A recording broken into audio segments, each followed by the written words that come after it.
Hi, my name is Parker Johnson, and my presentation is an analysis of Anton Chigurh, played by Javier Bardem, from the critically acclaimed 2007 film, No Country for Old Men.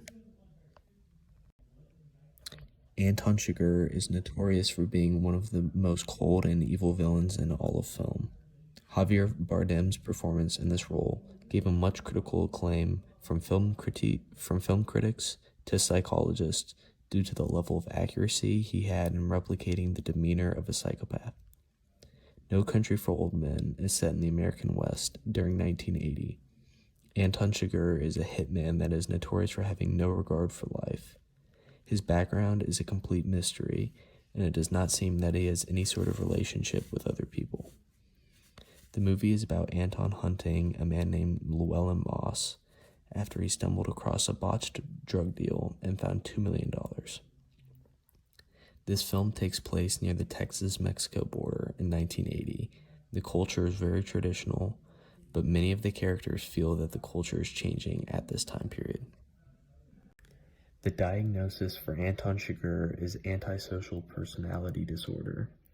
During this time period in 1980, the Texas-Mexico border was violent, but Anton Chigurh, even by their standards, would be viewed very much different than those violent criminals, so he would likely still be diagnosed with antisocial personality disorder. McMurran says that personality disorder manifests differently in different cultures. For example, in collectivist cultures, antisocial personality disorder might have more to do with social manipulation, but in individualistic cultures, like the one that Anton lives in, might have more to do with the lack of empathy. In our culture, this disorder is stigmatized as being very evil, likely due to portrayal in films like this. The DSM cites many symptoms of antisocial personality disorder.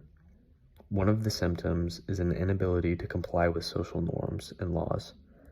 In surveys of the general U.S. population, about 3% of males have antisocial personality disorder, but in prison, surveys say about 47% of men have it.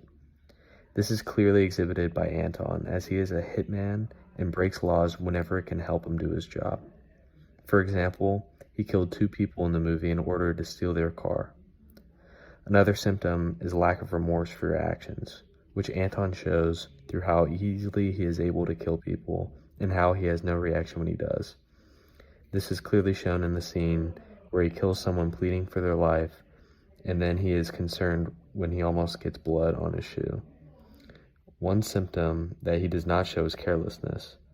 In the movie, he is shown to be very methodical, and everything he does is very intentional, which contradicts this symptom. According to Donald Black in his article on treating ASPD, there are no specific medications, and therapy does not seem to have much of an impact.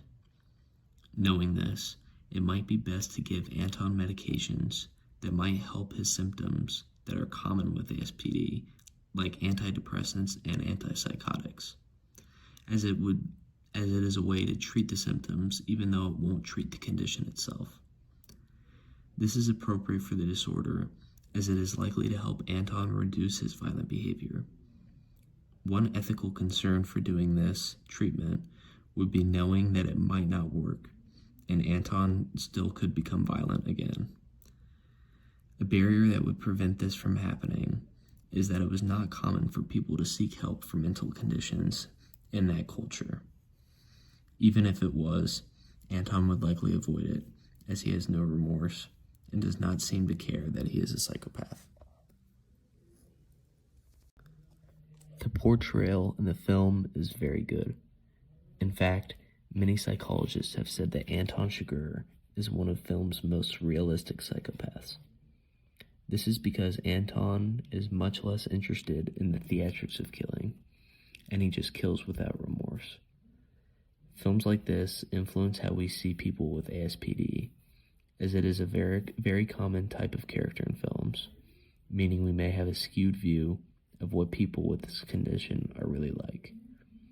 These characters are often vilified, which has certainly caused major stigma towards people with this condition. Thank you for listening.